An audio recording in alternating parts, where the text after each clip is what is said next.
everyone, welcome back to Beyond the Veil Tarot and Astrology. My name is Candice Marie. Thanks for joining me. I'll be your astrologer this week. This is going to be the astro weather for the week of November 26th through December the 3rd. We're rolling our way into December. It's crazy that it is already the end of this year. And I'm really going to be touching on the transit of Venus conjunct the South Node square Pluto this week. That's going to be my big focus. I'm titling this video, Give Me Liberty or Give Me Death. Don't forget to like, comment, share, and subscribe. Make sure you click the bell button below so you're alerted as to when we have new videos on the channel. And give me a thumbs up. Maybe drop me a comment. Let me know how you're feeling with these energies. And especially if this is your first time watching, let me know where you're tuning in from. Just quick note here, just so you guys know, those of you guys who are watching this on Sunday, we have a Cyber Monday sale that'll be going through the end of the day tomorrow. We're having a big sale on bundles for readings, as well as all courses, products, and calendar prints are on sale. Check all of that out because these are going to be the lowest prices for the year, especially if you're interested in getting a 2024 calendar. We're doing both printed as well as digital, all kinds of beautiful photos and stuff on the various 12 signs. And we're also selling personalized calendar reports for 20 bucks. You guys can get them actually on sale, so I think it's even cheaper than that the next 2 days if you want to get a digital download of all of the transits for the year ahead that you can plug right into your digital calendar, like your phone or your Google Calendar. And we're going to be doing a New Year's Day live recording that's going to be on all of the astrology of 2024. Join me, click the links below in the description. You can head over to my website and pick up a ticket. They're only $5. All right, well guys, you're gonna get a little bit of a history lesson this week from me as we talk about this particular transit. I was really kind of marinating on this Venus-Pluto square because I had a hunch that it was going to be a little bit more intense than maybe all of us are aware of, or maybe other astrologers are kind of talking about. This will be a very intense week for Venus. We're going to be seeing Venus continue to move through Libra. It'll touch on the South Node, so we're going to be reflecting on relationship past. So there can be a lot of relationship karma coming up this week. There can be a clearing that can happen with that conjunction. A really interesting aspect to Neptune, which might kind of tell us that there's something going on in the ethers that is affecting our love and relationships and our money, followed by a square to pesky Pluto right before Venus ingresses into Scorpio next week. So this trek for Venus is an intense one right before she plunges into a Mars-Pluto-based sign. We've also got a very complex Gemini full moon that's going to be taking place this week, where Saturn's going to be reminding us that we need to slow down and get our acts together. So be mindful that both of these energies are really playing out all week long, and may be helpful for you guys to take a look at that full moon in Gemini video. I did that I think like a week or so ago, so it's out. You can't miss it. It's me with the clown nose in the thumbnail picture. So I was reflecting on this Venus South Node conjunction because, you know, the South Node only goes through Libra once every 18 and a half, almost 19 years. And Venus is the ruler of the South Node. So when we look at Venus making aspects in the sky, we're going to see themes of releasing, letting go, or sometimes the past kind of coming back up.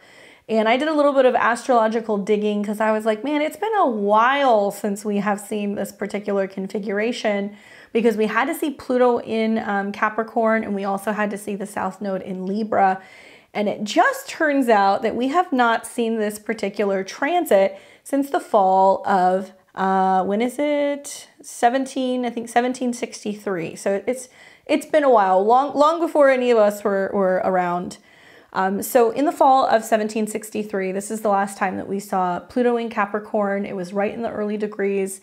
South Node in Libra, and also Venus coming into conjunction and forming the same square. So it's been, you know, well over 200 years since we've seen this particular transit. And when I did a little bit of digging into just history, something that came up that really stood out to me was the history of this year and the events that were leading up to basically the United States getting ready to, you know, free itself in the American Revolution from Britain. And the topic that came up were all of the events that were going to be sparking basically the U.S. Revolution. And there was 10 years of lots of intense exchange between basically America and the colonies at the time and the king. And something that came up for me was the famous quote, "Give me liberty or give me death." I'm sure many Americans have heard that quote before. Maybe you can't pinpoint where this comes from. I think this is very fitting for the Venus-Pluto square. Such a Venus-Pluto concept, especially thinking about, Venus moving through the sign of balance and fairness and equality, and also law. Venus in Libra is very much associated with law and fairness. So as we see Pluto and Venus squaring this week, you're going to see similar themes. And obviously, history repeats itself, right? So I think that's another reason why I'm bringing this up. So a little bit of a history lesson on this. So the famous quote, "Give me liberty or give me death," is by Patrick Henry. He was an American statesman and a founding father for the United States. And he delivered these words during a speech at the Virginia Convention in 1775. The speech was made in the context of the American colonies, growing tension with Great Britain, and the looming possibility of an armed conflict. Henry was advocating for the colonies to take a strong stand in favor of independence and resistance from British tyranny. His passionate speech is remembered as a rallying cry for the American Revolution. So this was leading up to this, but the transits were very similar, and eventually in 1763, we did see that there was this, actually this was prior to the revolution, but in the same year that we saw this particular aspect with Venus in the South Node square Pluto, we saw the proclamation of 1763. And some U.S. historians consider this to be the spark that actually started the American Revolution. Essentially, it was overshadowed by other events by King George III. He was banning colonial settlement west of the Appalachian Mountains, and it was the first in a series of British actions that led to the American Revolution.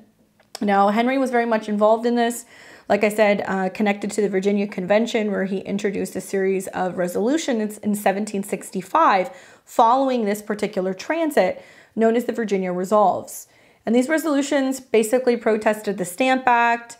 It asserted the principle of no taxation without representation, reflecting the growing sentiment against British taxation in the American colonies. Eventually, we ended up seeing things like the Stamp Act. We saw the Boston Massacre. We ended up seeing, there was another tax. There was like a sugar tax, believe it or not, that was like on sweets and molasses. That also reminded me of Venus square Pluto. But all of these things were building 10 years prior to 1776, where eventually, we got freedom from Britain. But in that 10-year time period, right after we started seeing the Venus South Node square Pluto, where we were starting to recognize and realize that those who we thought that we were in harmony with or partnership with, maybe that we were supposed to be receiving support from, we were realizing actually that Pluto was kind of reigning control. It was dictating where the colony's resources were going, how people were being taxed, and obviously created a whole ruckus for about 10 years before dealing with the revolution. Now, what you may or may not know is that this particular proclamation was connected to more than just a list of grievances. It was to basically set things up where there was like land restrictions. So we had land restrictions that were coming in from Britain. The proclamation was issued by the UK, and they were seeking to prevent further conflict with colonists and Native Americans by establishing a boundary line along the Appalachian Mountains. Essentially, colonists were prohibited from settling west of this line without explicit permission from the British government. And it was perceived by many colonists as a restriction of their westward expansion and access to valuable land. But it was guised under, don't go there, there's going to be conflicts with natives, you need to be going through us before you make the decision to travel there or to be kind of seeing what's going on in the western part of the United States. This led to lots of anger and resentment because many American colonists felt dissatisfied with this proclamation. They believed that it was restricting their freedom to move and settle into new acquired territories. And colonists who had fought in the French and Indian War felt that they were being denied their benefits to their efforts and sacrifices. So there was lots of challenges obviously for people who had participated and made, you know, major sacrifices in their service. There was a feeling of violation of property rights. So colonists had already settled beyond this boundary, and the proclamation was seen as an infringement on their property rights and further fueled resentment towards the British Crown. And colonists felt that the economic interests were being curtailed. Obviously, there was this perception of, you know, British control, because the proclamation was seen as an early example of what many colonists perceived as British attempts to exert more control over the colony's affairs. And this sentiment contributed to a growing distrust between the American colonies and the British government. And it was a precursor, right, because it was 10 years prior, to increased tensions. And I think it's because the restrictions imposed by the proclamation was among many factors of a series of events. Like I said, we saw the Stamp Act, the Townshend Act, and also the British Massacre, which led to a whole series of just issues with the British. So the reason why I'm bringing this up is history repeats itself. So you guys may see some things that are starting right now that is going to be similar but different. We had, you know, at the time, I think Uranus was in Aries, and we had a lot of other configurations. You're never going to see the exact same astrology play out again, but this gets me thinking about land control that might be kind of coming up, and laws revolving around control, also with taxes, where people can or cannot go to, where people can or cannot settle. And you guys might start to see some similar things that are kind of repeating out in the world. So pay attention to that. But Venus in Libra, in general, is a pretty nice transit. It's been a nice break having Venus go through this sign, because it's been in some rough transits in recent months. When Venus is in Libra, it is more possible to have, you know, patience and beauty and harmonious relationships. Because Venus is ruled by Libra, this is going to be really emphasizing these themes, especially throughout this next week. Now, there is a strong desire for harmony and relationships and beauty and art and fairness and justice and balance. So we're going to see this coming up this week. And when Venus comes into contact with the South Node, there is going to be a sense of looking at the past, or reflecting on the past, or people we've been with, relationships we've had, love loss, money loss. That's going to be a thing that's going to come up. Now we've got Pluto that's in Capricorn. And so Pluto is a planet that is associated with transformation, power, and intensity. It is nearing the end of its, you know, stay in Capricorn, about another year. And we're going to see Pluto fully ingress into Aquarius. But pretty soon here, actually, in the new year, Pluto is going to move back into Aquarius and give us a little bit more taste of some of this rebellious energy. But for right now, while it's in Capricorn, you know, it's associated with structure, ambition, and authority. So while Pluto is in the sign, we see lots of change and transformation in areas of career, ambition, structures of one's life, also themes revolving around government structures.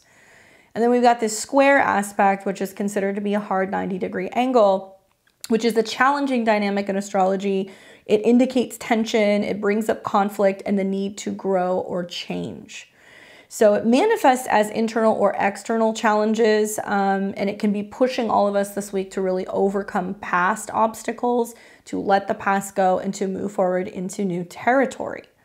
So some themes that you guys want to be watching for that'll play out with this Venus-Pluto square is intensity in relationships, okay? So romantic relationships can be Libra, marital relationships can be Libra, but also relationships to clients, relationships to, you know, our exchange maybe with other people, if you have like a business or if you're selling services.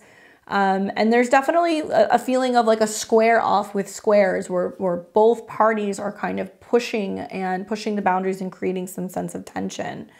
So there can be power struggles this week, intensity, a need for transformation, and how to approach partnerships. That's going to be a theme.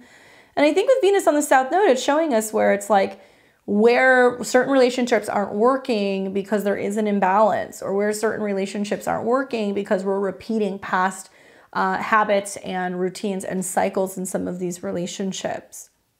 Now, often I see a desire for depth and meaning with this particular square. So there can be a desire for transformation and connection through relationships. You know, superficiality will not be tolerated. You're going to see where there's going to start to be cracks in relationships that are just like veneers. If it's just a relationship of convenience or something that's just meant to look good, you're going to really start to see the pressure building and creating some tension. I feel like this is about yearning for much more profound emotional experiences and a deeper connection. Watch for those struggles with power dynamics, especially in the context of career or social status.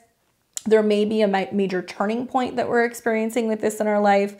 And the square is all about balancing power with maintaining harmony. And you may feel like it's challenging to be a team player or to stay in a relationship or to support someone or something if you're feeling like there is some sense of control or manipulation or conditions basically that come with the relationship that may not be working. I do oftentimes see in transit, but also if somebody's experiencing like a transit Pluto square Venus, there is generally an aesthetic transformation. So we may be feeling that there's a desire to transform our surroundings or our personal aesthetic in a profound way. Pluto reminds me of like purge. So it's like cleaning everything out and getting ready to start over. So many of us may be feeling like, you know what, I just need something completely different. And I think with the South Node conjunct Venus, it's this feeling of, well, it doesn't have all the bells and the whistles, you know. It can mean collectively that a lot of us are really kind of cutting back on things that we don't necessarily need. So when you start to strip away all of the paint, right, that Libra can kind of put on a relationship or on a person, there is this purification process of, okay, well, you know, how do I look now that I don't have all of the things? The hair, the makeup, the fine clothes, the expensive, you know, bags or accessories or jewelry. And I definitely feel like we could see a lot of people that are doing away with things in relationships where, you know, they're willing to part with security or resources or maybe even like, yeah, like nice things because they're feeling like they want out of something. So they're going to be more aware of the trappings maybe that come with certain relationships or, you know, professional relationships as well. Pluto and Capricorn. We're going to see a lot of people that are going to be looking around going, I don't really know if I want to continue working for this company. I don't know if I am in alliance with, you know, how they're treating their employees or how they're treating me. And there can definitely be a lot of changes over the next couple of months for a lot of people in terms of how they relate to their career and whether or not they feel like they're being taken care of by their bosses or by their companies. I do think balancing independence and partnership is a huge theme when we're looking at Venus and Pluto because, you know, there is this tension that takes place and it does represent the need for independence and also the desire for a relationship. So finding a balance between personal power and collaboration might be a critical theme. I mean, Venus square Pluto, it's just, you know, jealousy, possessiveness, passion, intensity, obsessiveness, controlling tendencies, fixation in relationships. These are generally things that we see. So you guys want to watch out for some of these themes coming up this week. It definitely, I feel like in my mind is highlighting more because this is the closing square with Venus to Pluto, where some people are breaking in ranks in relationships or in relationships to their careers if they're feeling like it's not supporting them. Because remember, while Venus is on the South Node, the North Node is in Aries, and we're beginning to see planets come into a trine with the North Node this week. So we're feeling more adventurous and open and optimistic, and we're willing to take risks and say, you know what, let's see what the future holds. I have to break out of these, you know, conditional tendencies with relationships or with my career. And I think a lot of people are going to be reaching for, you know, new insights, for new beliefs. They're going to be learning something new. They're going to be expanding, looking for ways to see the silver lining and being more so independent and less committed to something that is conditional or to the system. Now, there may be a drive to achieve significant goals, but it can come with challenges and definitely a need for personal growth. So be mindful of that. Those of you guys who are ruled by Venus, so my Taurus and Taurus risings, my Libras and Libra risings, you guys might fare a little bit better in this. It really depends on your personal astrology. That's why it pays to know your transit, your natal chart and the transits to that. But Venus is your chart ruler. So there's both like a weakening of Venus conjunct the South Node, although it might mean that you're kind of the mediators out in the world, helping other people move through these changes.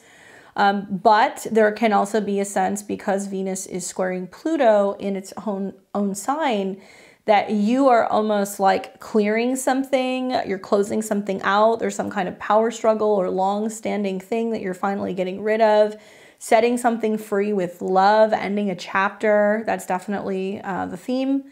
And then we've got the Pluto-based charts, or, you know, Capricorns as well. So I would say, you know, Scorpios, because Pluto rules your chart, and Capricorns, you know, you're definitely going to be feeling this crunch pretty significantly, because Venus is closing out either your chart ruler Scorpio, so it's impacting, you know, clearing out, I guess, karmic relationships, subconscious clearing, and how it affects your mind and how you communicate.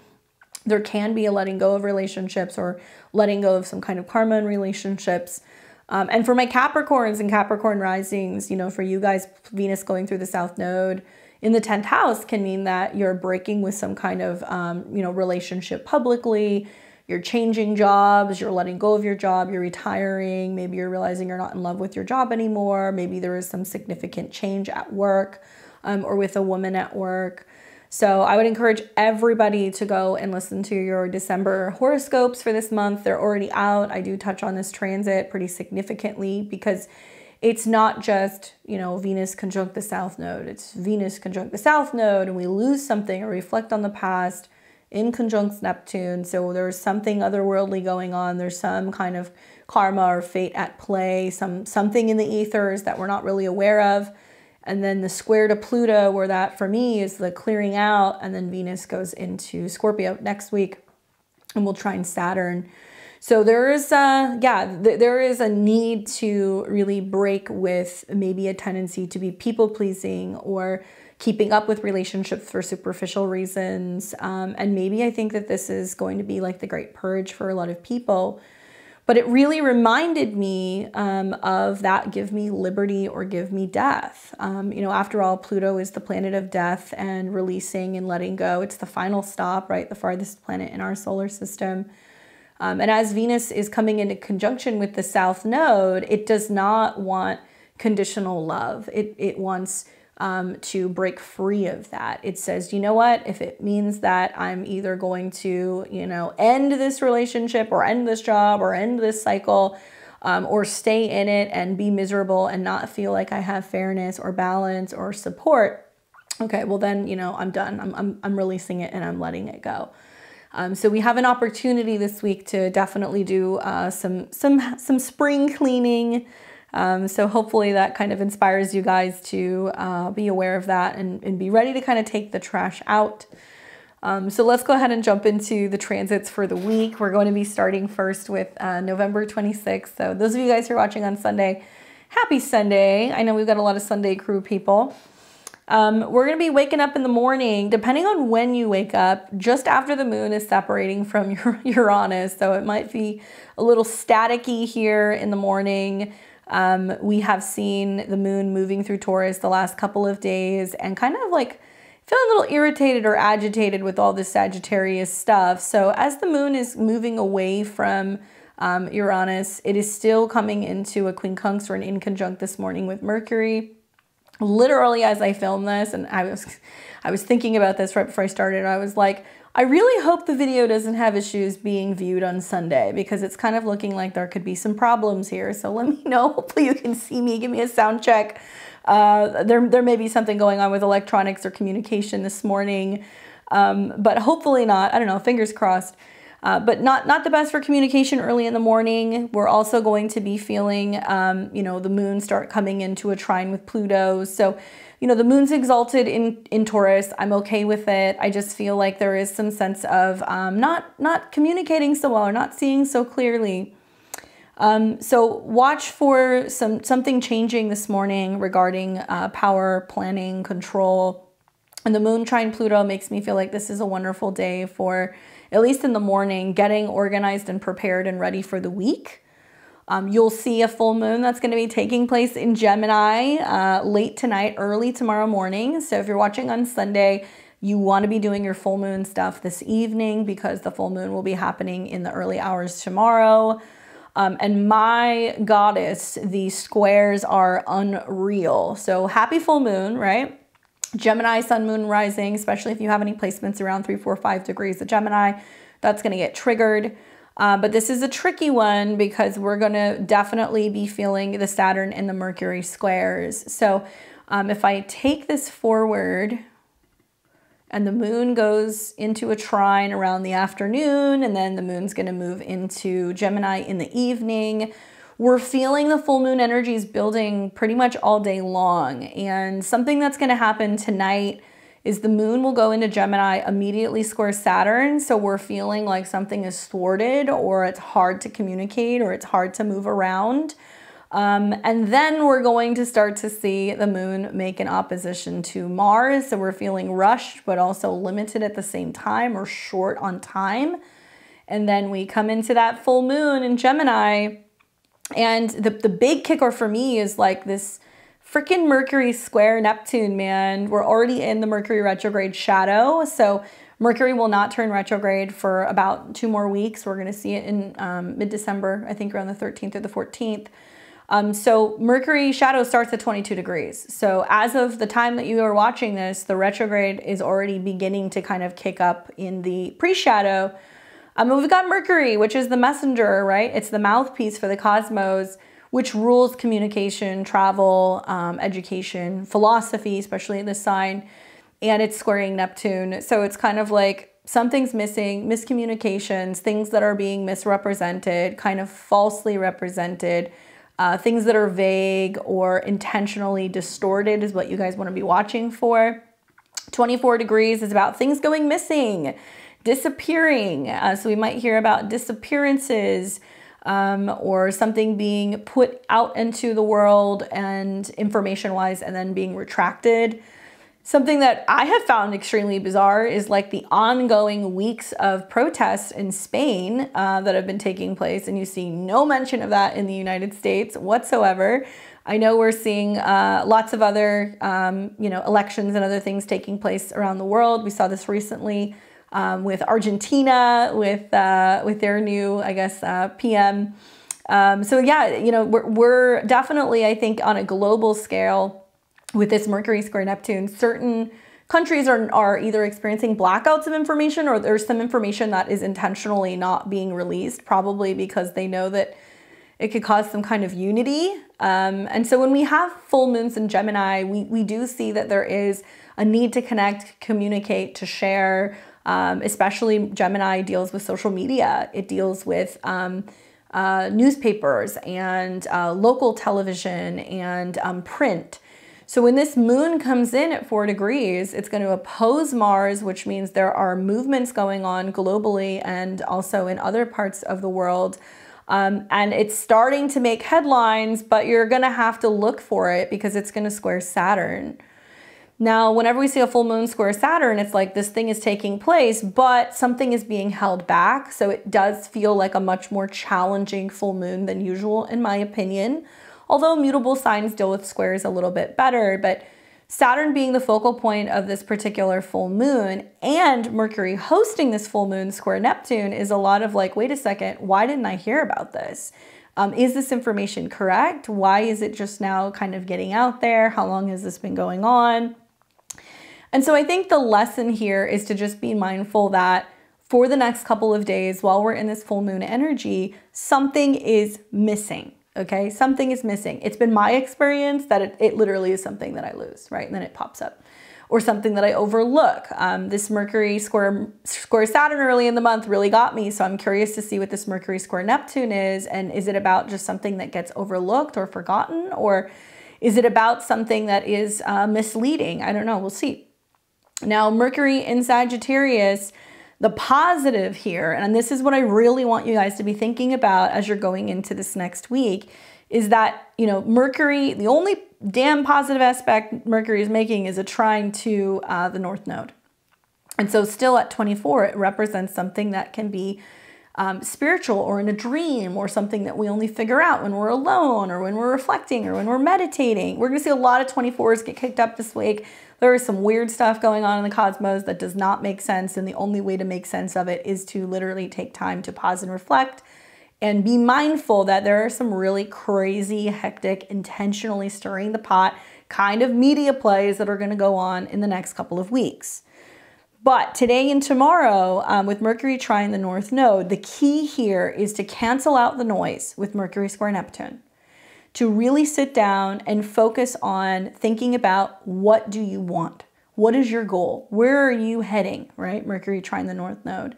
These are fire trines, so it's about walking the walk and talking the talk, putting your ideas into action, feeling inspired, being creative, being courageous, right? Being brave. And being mindful that significant information, conversations will be taking place, and likely we'll be learning about something, and be brave enough to discuss or talk about things, right? Bravery is a huge theme with fire signs. They're very, very brave and courageous. So I hate the Mercury square Neptune, especially because it's going to play out several times, but I'm loving this is crazy, gotta let Jesus take the wheel. Sometimes you need to turn to reflection or dreams or symbolism or meditation, astrology, things that just don't make sense, to better kind of get some insight in terms of where are we going? What is your sense of direction? It reminds me of literally putting on noise canceling headphones, right? When the world gets really loud, or finding a quiet space or a place to pause and reflect or journal, and not getting caught up in what can be a very kind of chaotic misunderstanding and miscommunication type week. Now, tap into that pioneering spirit, focus on being more of a can-do attitude. I know that things can be really confusing with this square, but it's important to be asking yourself, do you want to focus on the problem, or do you want to find a solution? Ask yourself, what are you going to do about some kind of dilemma in your life right now? So look at Sagittarius in your chart. That's where the retrograde is going to take place. It's squaring Neptune, so it's impacting Neptune. So there's something that isn't being dealt with in Pisces, because Saturn and Neptune is there, that needs to be dealt with. That has an impact on Sagittarius. And you want to ask yourself, do you want to be focusing on the problem or the solution? And what are you going to do about it? How can you motivate yourself to be more adventurous, take charge, make changes, and see something through? So what's nice is that, you know, because Mercury will retrograde back to 22 degrees, in its retrograde, you'll see it make several trines to the North Node and also several trines to Jupiter. So we'll have some time to kind of get this right. Not mad at a Mercury retrograde that's going to be in a trine to the North Node and Jupiter, trying to see the silver lining and all of that. All right, so now we're going to move to Monday, okay? So this is going to be the 27th.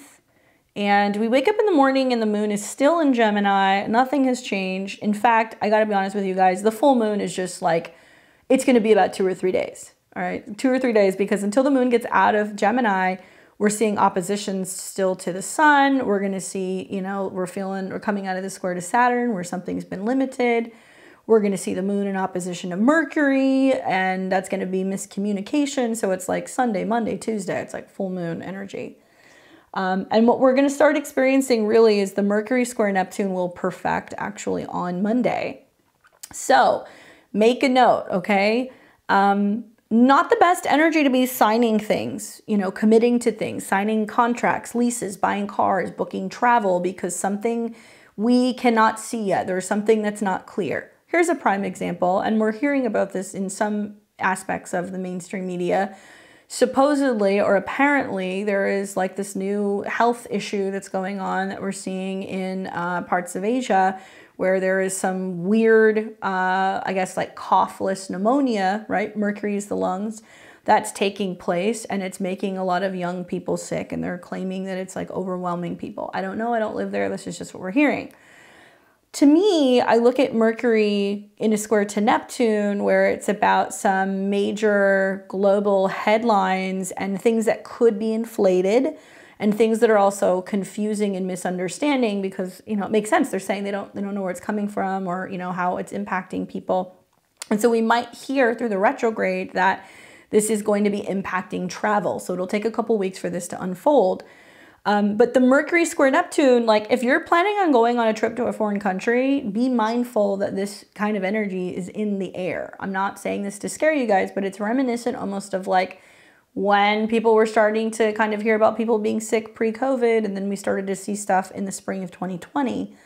the entire Mercury retrograde, right? We're going to see a ton of planets in Sagittarius squaring Neptune. So I do anticipate that we're going to hear more about effects of airlines and airline travel in particular, and also laws and legalities around airline and airline travel, or requirements maybe for health, especially for people in college. So that's going to be another topic because Sagittarius rules both of these things.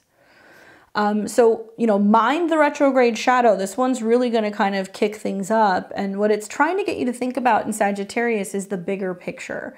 And the problem is sometimes we overlook some of these details with Mercury and Sagittarius. We're so focused on being like, this is what we're going and doing, that we can overlook stuff and we can be forgetful, and we, you know, don't edit things. We don't look through things. So watch for this. Monday, Tuesday, not the best time to be booking traveling, having meetings, all of that stuff, right? Now, slow down, read the fine print. Be mindful also that Venus is at 21 degrees. So it's reactivating that eclipse that we saw in mid-October. That was a solar eclipse in Libra. So it was ruled by Venus. At the time, I believe Venus, if I remember correctly, was in Virgo. So now we've got Venus activating this degree. You might see more effects of the Venus retrograde now kind of coming up. Venus is a positive planet, okay? And Venus and Mercury have kind of been harmonizing. So there's something kind of positive that's happening as long as we're willing to let something go. There is some new opportunity or grand adventure that's arising. But you might think back to mid-October, what was going on with the eclipses. And so you might see now Venus is bringing up some of those themes of what was changing in terms of relationships or balance in your life. Now, adding some sweetness, perhaps, yeah, I think that's possible. Maybe we start to see some of the good results coming from that solar eclipse in Libra, reactivating that point, and maybe something unfolding regarding relationships, partnerships, or learning how to be more diplomatic and meeting in the middle. Maybe it's just me. I try to remain optimistic about some of these transits. I do believe that the beauty of having Venus on the South Node is that it does remind us that we have support, that we have partnership, that people may return, people may come back. But the truth is that I think with the quincunx to Neptune and the square to Pluto, a lot of people are starting to look at relationships and going like, does this person really have my back? Like, is my friend really as supportive, or is it, you know, them just kind of going through the motions of acting like a friend when it's convenient? You know, does my partner really support me through thick and thin? So I think you are also going to see with Venus on the South Node that relationships that are meant to kind of get washed away with the conjunction and the aspects to Neptune, that the writing might really be on the wall this week, right? Where we need to kind of learn to like let love go if it's maybe not necessarily helping us tune into what we need on a personal level.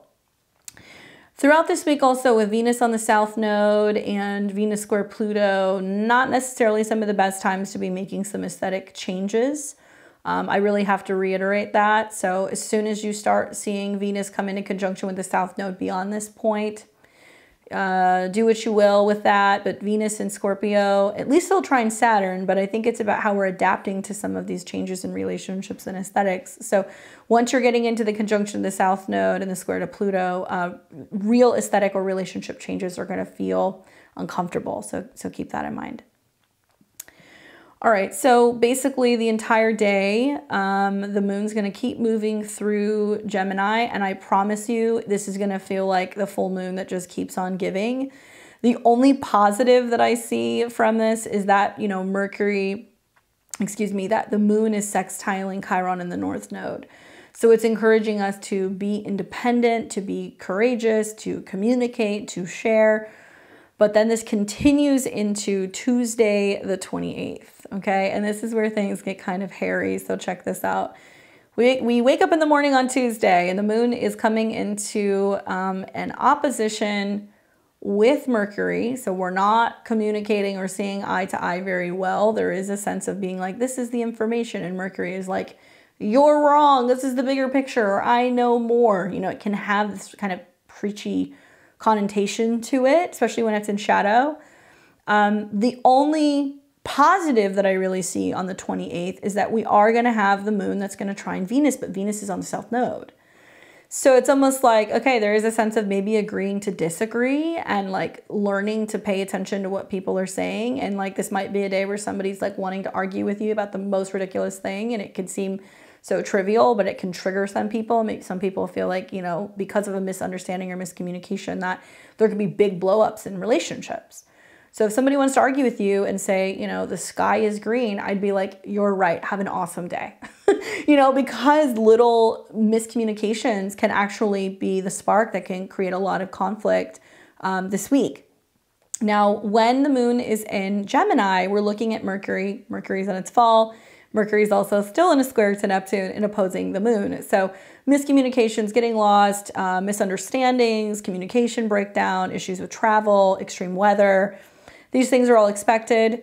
Once again, for me, this is very lost, confused, missing information, data issues, and translation issues. And so not the best day for meetings and traveling and communication.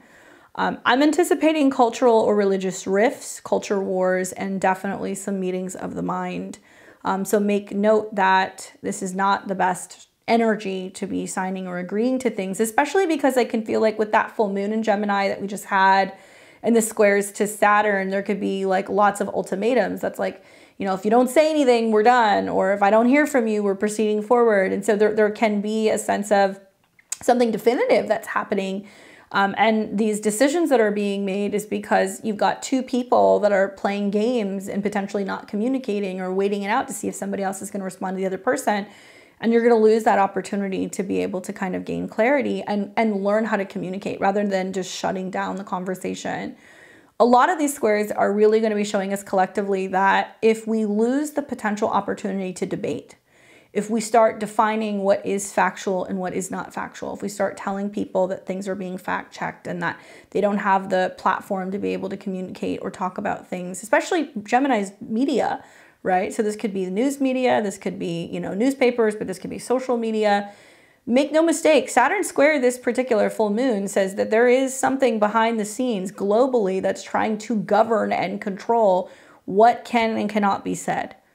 And now that some of this information is starting to come out, whether it's, you know, ESG stuff or it's, you know, finding out that, you know, government is in cahoots with some social media companies or trying to, you know, throttle what people can see or what people can read, I think people are going to talk about it. And so I think that it's really important with Mercury trine the North Node that people have the opportunity and the ability and also the mental capabilities, the intelligence to exercise critical thinking and to be looking at places that are not restricting communication. Because if communication is being restricted, there's got to be an agenda. I mean, it doesn't take a rocket scientist to figure that out.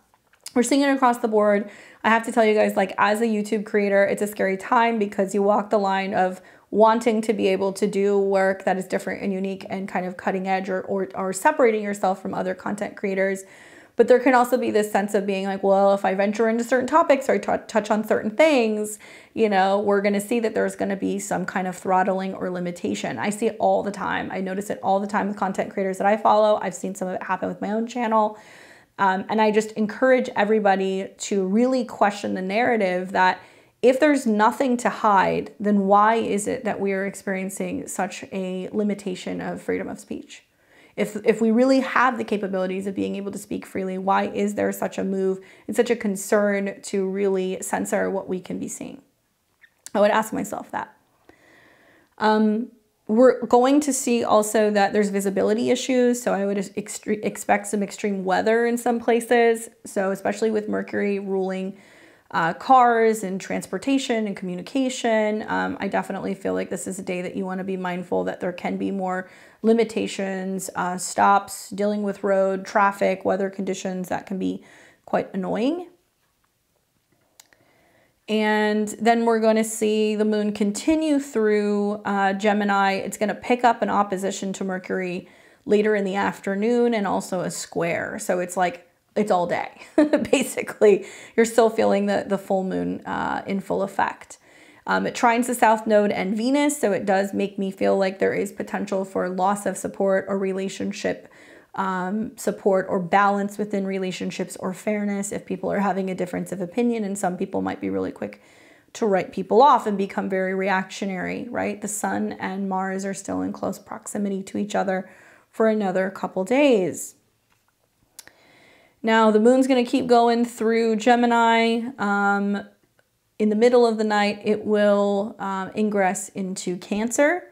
So we will be waking up on the 29th. This is going to be Wednesday to the moon in Cancer. The moon's trining Saturn early in the morning, so it's stabilizing. It's at home in its own sign, so that's really lovely. And we kind of feel like Wednesday, we're kind of, okay, it's hump day. We're recovering, right, from this intense communication, exchange the first half of the week. We're feeling very sensitive and kind of trying to balance things out because the moon is trining Saturn. So Wednesday might feel like a little bit of a better day. Venus in Libra is coming into conjunction with the South Node. So this is the day that you guys want to watch for. Wednesday and Thursday, but by degree, it will hit 24 degrees on Wednesday. And this is reflecting on lost love, relationship past, tapping into the ability to partner, the ability to connect to knowing and understanding what other people need. It might be a day where we have to dig really deep to practice empathy and compassion, to be better understanding and to be better partners. We will see collectively that there is going to be a theme of something dissolving, releasing, leaving with Venus on the South Node. We may not see it until the moon starts coming into the square on Thursday, but you're going to see this take place. And while this happens, let me show you. Here we go. Venus is going to in conjunct or quincunx Neptune. So first it's going to conjunct the South Node. And 24 is about missing, things that are dissolving. It can be about, like things involving like oil, things involving the oceans. It can also be about pharmaceutical stuff, medical stuff. Venus on the South Node makes me wonder if there's going to be a prominent like woman that goes missing, or we might hear about a significant overdose, unfortunately, or a drowning. That can definitely happen. Remember that Venus is the dispositor of both Jupiter and Uranus and Taurus. So where there's been a lot of fluctuation in finances and in the economy and, rising prices and lots of drama with banks and financial institutions, Venus conjunct the South Node in conjunct Neptune. I mean, I'm wondering, like, is there going to be another person who is going to be making a comment or testifying within some of the Maxwell trial or anything on the Epstein stuff that just winds up, dead or, overdosed? I mean, suspicious things happen when planets hit 24, and the inconjunct in the quincunx to Neptune makes me wonder if there is something that's intentionally clouded or missing, so that way there is no connection that is made to money, resources, banking, or finances. So we'll have to see. But definitely missing money, missing relationships can come up with this particular transit. Now, we're also going to be seeing that with the sun is going to be in conjunct Jupiter this day as well. So notice that there's a lot of like Venus in conjunction themes. Venus quincunx Neptune, the sun quincunx Jupiter in a Venusian sign. And this makes me feel like there is a sense of being overly optimistic or overly positive about some financial relationships or some agreements. Sun in conjunct Jupiter could also be global financial shifts and, the relationship that people have with goods, resources, or banking. And for me, Jupiter ruling the sun, and the sun that's now, coming into that aspect with a retrograde Jupiter, overcompensating maybe could be a theme. It's like, this thing happened, but, don't worry about this. Like, let me smooth something over. Or being a little bit too overly optimistic about stuff. That can be coming up as well. So much of Mercury square Neptune, I think, is about, over promising, and we're going to find it's going to be about under delivering. So I really encourage you guys to be mindful of your schedules and your agreements and what you're setting yourself up for, because you might be feeling like you're loading yourself up a little bit too much with that square. A lot of it's also about clarity. We're not going to have a lot of clarity, and we're going to realize that something is going to be kind of changing the second half of December with the Mercury retrograde. All right, so then we're going to continue to take the day through. Venus hits the south node. It'll start coming into the in conjunct with Neptune actually on the 30th. So now this is Thursday. And on Thursday, we're going to see the moon in Cancer square Chiron in Aries. This is going to be happening pretty much first thing in the morning. So this is an ouch for sure, because we're dealing with home, family, emotions, the past. And the moon square Chiron is like where our emotions in our home or our feelings or our families are kind of showing us where we feel like, wow, okay, there's some stuff that we need to work on, that we need to work through. Home and housing related issues can be a theme. And then we're going to start feeling the moon square the nodes. So make note of Thursday. Thursday's a pretty karmic day on tap, kids. You know, with the moon squaring its own nodes, the moon squaring Chiron, the moon squaring Venus. All day there is like a feeling of like fate getting involved in karmic stuff happening. When planets square the nodes, and I have found especially when the moon squares its own nodes, and you got the moon in its ruling sign, you got Venus in its ruling sign, there is a sense of being like, okay, you know, we have to reflect on the past and really remind ourselves that it's okay to let this thing go.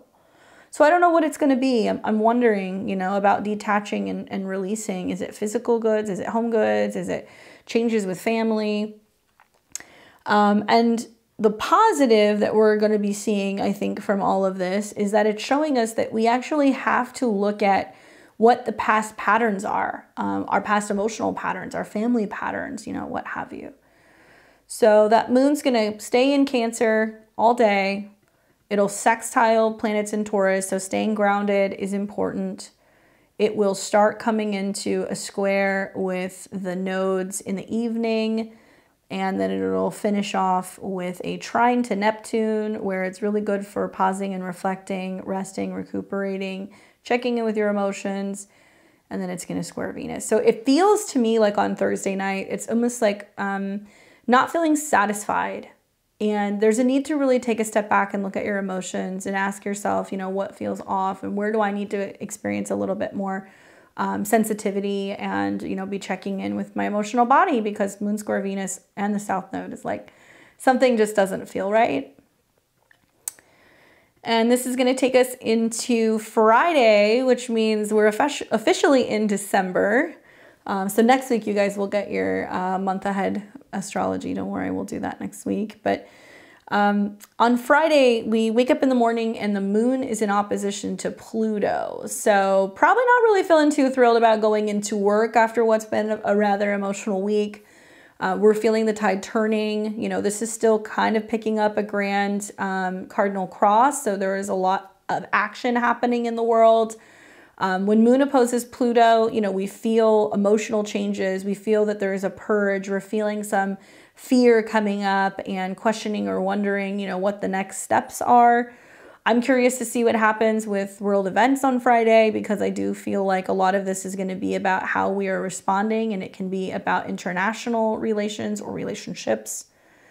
And then just after that, the moon is going to go into Leo. So that ingress happens late morning. You're going to feel the shift, very different energy the second half of Friday.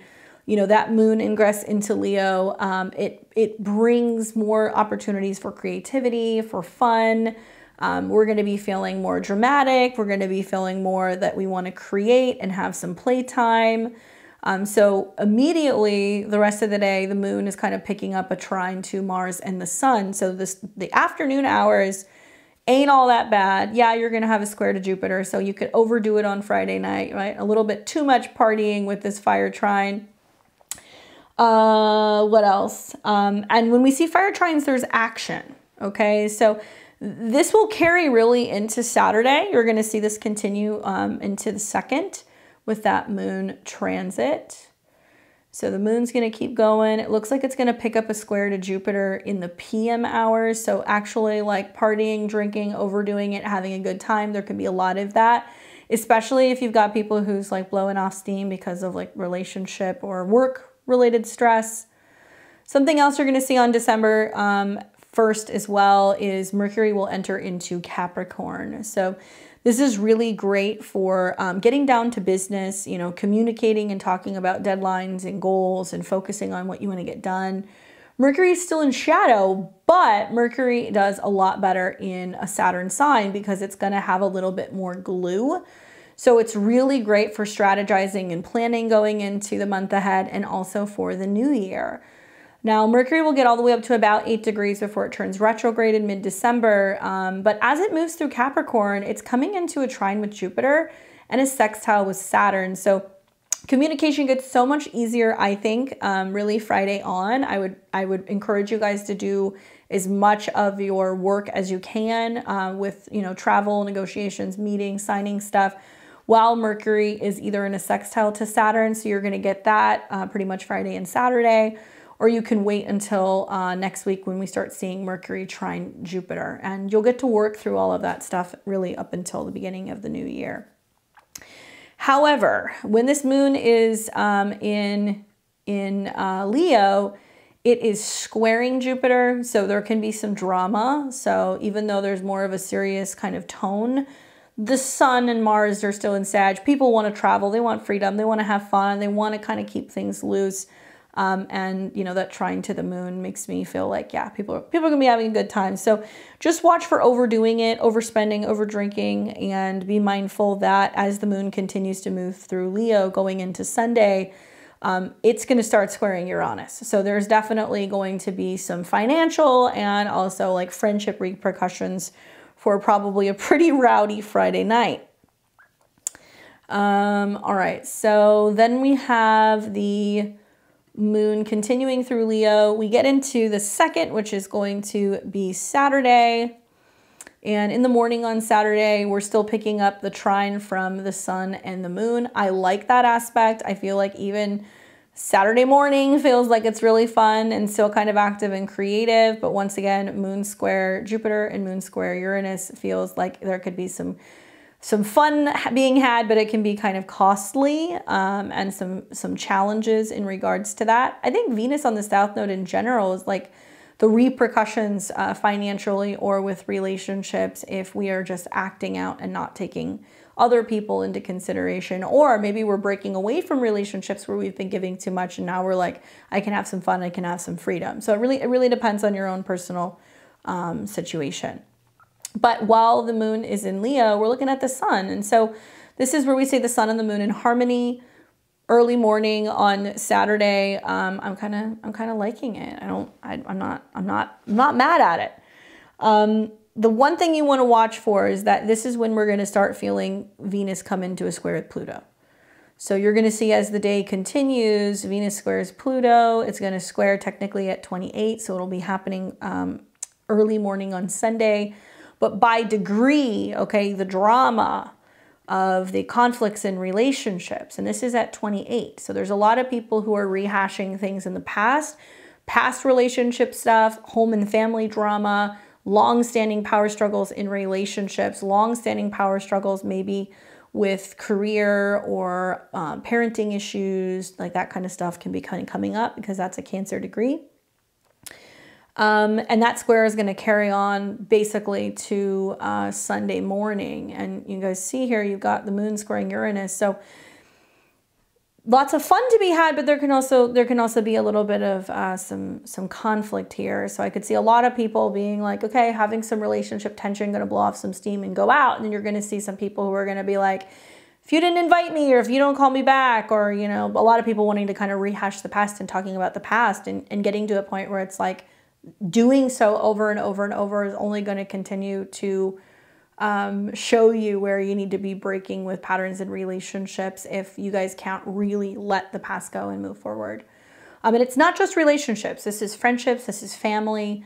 Pluto is in the sign that deals with long-standing power struggles within parenting or career. So it's not limited to just romantic relationships. We're going to take now the moon into December 3rd. So this is going to be Sunday morning of next week.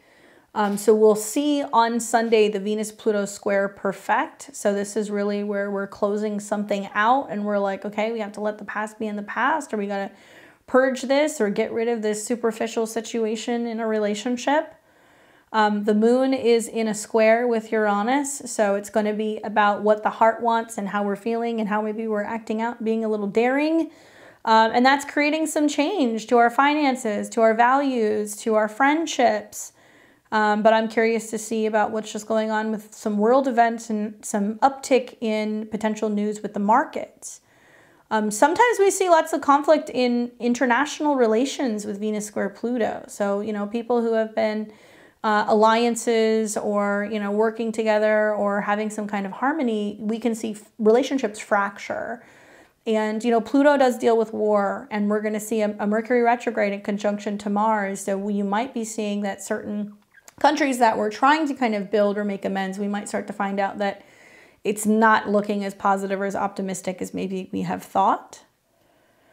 Venus is going to reactivate the eclipse as well. So we've got Venus that's going to hit 29 degrees today on December 3rd. And this is going to be basically bringing up, like a anaretic degree. This is the tipping point where we're leaving Libra and going into, Scorpio's kind of underground realm. So we may feel with the Venus conjunct South Node, Venus square Pluto, it's like, man, 29 degrees is like definitive endings for some relationships. So it's just the same patterns keep coming up over and over. Venus at 29, those of you guys who are Venus ruled, you might feel it pretty strongly. I do feel like this is the tipping point where if relationships have been out of balance for some time, now we start to kind of go, okay, what are we going to do about it? So it might feel like it's a breaking point. It might bring completion to issues in love or diplomacy, making a break from situations that have been having problems for a while. But Venus is in its home sign and it's in the superior position. So it's squaring Pluto on the right-hand side. So it's about overcoming something. It's about, the power to overcome issues in love and relationships or situations. It's the fact that love can actually, break through some of the barriers of fear and anxiety or resistance to change. That, love has the ability to conquer anything, and the right relationships can break through some of these challenges and overcome that. Now, just shortly after that move to 29 degrees, then we see the moon in the PM hours move into Virgo. So this will be in the evening, the late evening on Sunday. And when the moon goes into Virgo, we're looking at Mercury, and the moon will trine Mercury, okay? So we're able to kind of communicate and talk about what the plans are moving forward, strategize. Next Sunday is really great for getting your ducks in a row, especially for healing something or cleaning something up or getting organized or working through, some issue that requires a lot of detail. But the moon will come into immediate opposition with Saturn. So it's like, in order to fix something, some people are going to be like, I need some space to figure this out. Let me, collect my thoughts. I'll get back to you. So something about Sunday night is about really taking time to think something through before you make any moves or say anything in particular that you may potentially regret. So take a little time to sit down, focus on your goals, write some stuff down right before you go to bed on Sunday. That moon trine Jupiter is also making me feel like this is about productivity. This is about coming up with a plan for solutions rather than being super fixated on what's not working. Now, it's interesting because I do feel like right when the moon goes into Virgo, it opposes Saturn and it's coming into a square with Mars. So it's possible that late night plans on Sunday or even plans going into Monday, you might experience a change to your schedule. So I'm telling you this now because by the time you guys watch next week, you're going to be like, it's already happening. What do I do? So leave a little bit of leeway, I think the 3rd and the 4th, for flexibility with plans, because you might find that something might change, a situation might change on Monday the 4th. Now, the Sabian symbol associated with Venus at 29, because the square is at 28, but we read 29, is mankind's vast, enduring effort to reach knowledge transferable from generation to generation. Okay, I didn't read my book because I put it here. It's easier for me to do it that way. But the symbol suggests basically that the human endeavor to accumulate and pass on knowledge through generations. It speaks to the collective and enduring effort of humanity to acquire wisdom, education, and understanding. The responsibility to transmute this knowledge to future generations.